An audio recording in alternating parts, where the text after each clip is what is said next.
17-18 yaşım olardı. Onda yəni birbaşa ilk dəfə qadınla seks yaşamışdım.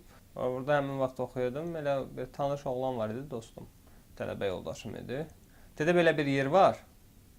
Hətta orada xüsusi bir neçə bina var ki, qadınlar hətta balkondan baxırlar. Özləri çağırırlar səni ki, gəl içəri filan belə təklif edirlər. İçəri getdik, hətta içəridə polislə də rastlaşdıq.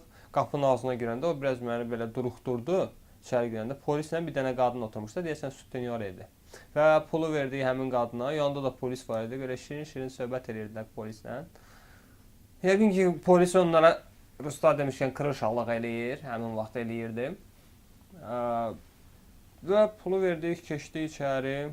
Birinci mən girdim tanışım oğlanla bir yerdə getdiyim vaxt. Məni yaxşı qarşıladı. Hətta yaxşı da yola saldı. Açığı heç ürəyimcə olmadı. Amma belə də yəni bunu da mən sırf ona görə yoxladım ki, nəyinsə dadını bilmək niyyəti ilə. Və hətta ikinci dəfə də yoxlamışdım bunu və ondan sonra o axırıncı oldu. Çünki mən bu bir növ elə bil ki, ilk dəfə nəyinsə siqareti yoxlayırsan, içkini yoxlayırsan, dadına baxırmış kimi baxmışam. Yəni xüsusi belə ehtirasımı öldürmək niyyəti ilə yox. Təbii ki, ehtirası öldürmək niyyəti də var idi onun içində. Məlumatım var idi, özüm də araşdırırdım, seks barədə maraqlanırdım.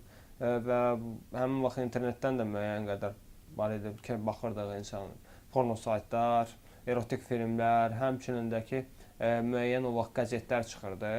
Azərbaycan dilində həm də olan qəzetlər var idi. İndi təəssüf ki, adları yadımdan çıxıb. Məhz orada intim hekayələr yazılırdı. Onları da müəyyən qədər özüm oxuyub mənimsəmişdim. Ondan sonra əslində bir dəfə də olmuşam o cür qadınla, sırf fahişə ilə. Yenə də sadəcə olaraq bu ekstrem yaşamaq niyyəti ilə oldu ikinci dəfə. Hətta üçüncü dəfə uşaqlar mənə təklif elədilər. Tələbələrlə bir evdə idik. Böyük otaqlarımız var idi. 3-4 dənə qız gətirmişdilər o şəkildə pulla bərabər yaşamağa. Mənim üçün də birini seçmişdilər. Qadınlar, 3 dənə qadın gəlmişdilər, 3 oğlan idi. Mən imtina elədim. Qadın dedi, onda pulunu ver, mən taksi pulunu ver, mən çıxım gedim. Hətta artıqlaması üçün məndən pul aldı.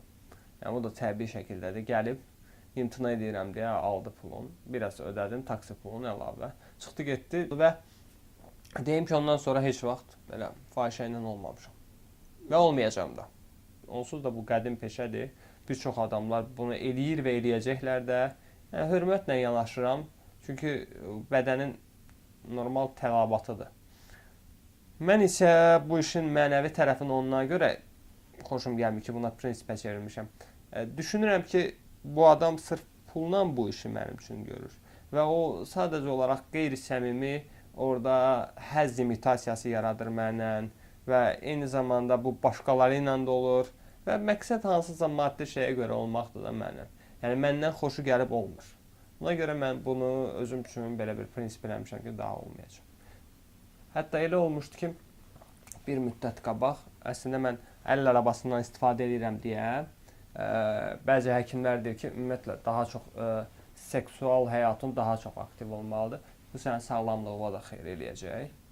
Mən elə olub ki, həyatımda misal üçün qadın olmayan ərəfələrdə də, yəni heç fahişə yanına da getməmişəm. Hətta elə olurdu ki, çox mənə sağlığıma çox pis təsir edirdi. Ancaq bunu mən prinsip eləmişdim. Yəni getmirdim. Qafqaz deyəndə, yəni ən çox mən müstəqil ölkələri nəzərdə tuturam. Gürcüstan, Ermənistan, Azərbaycan hal-hazırda bu territoriyada olan ölkələrdir. Yəni həmin o ölkənin vətəndaşları ilə bəzi ölkələrdə olanda danışma imkanım olub. Onlarla da bu məsələni müzakirə eləmişik. Misal üçün, axırıncı dəfə Ukraynada təlimdə idim. Orada bir erməni iştirakçı var idi. Nəsə aramızda söhbət oldu və oxşar ənənələr var, hansı ki mentalitetə yaxın şeylər.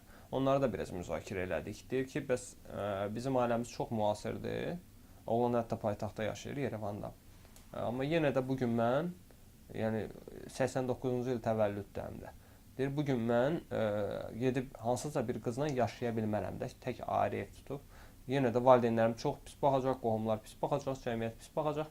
Amma bu məsələ, yəni müzakirə elədiyim, gəldiyim nəticə ondan ibarətdir ki, Gürcüstanda bu məsələ müəyyən qədər yumşaqdır. Orada sərbəstlik daha çoxdur. Ermənistana və Azərbaycana baxanda. mən ümumiyyətlə mentaliteti qəbul eləmirəm. Yəni bilirəm ki, sabun köpüyü kimi bir şeydir, ikiyüzlülükdən ibarətdir. Yəni gücə əyilən bir şeydir.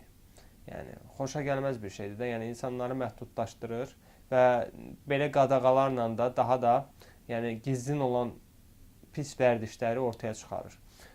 Amma bir məsələ də var ki, konservativlik və bizim sənin bir çoxlarının ilk dəfə məhz fahişə ilə olmağına səbəb, yəni yenə də həmin o mentalitetdir ki, çünki bizdə həm də bakirəlik məktəbi var.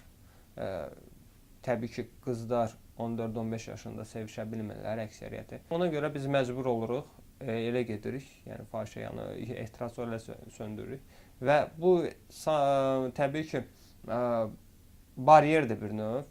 Yəni insanın intim həyatının formalaşmağı üçün.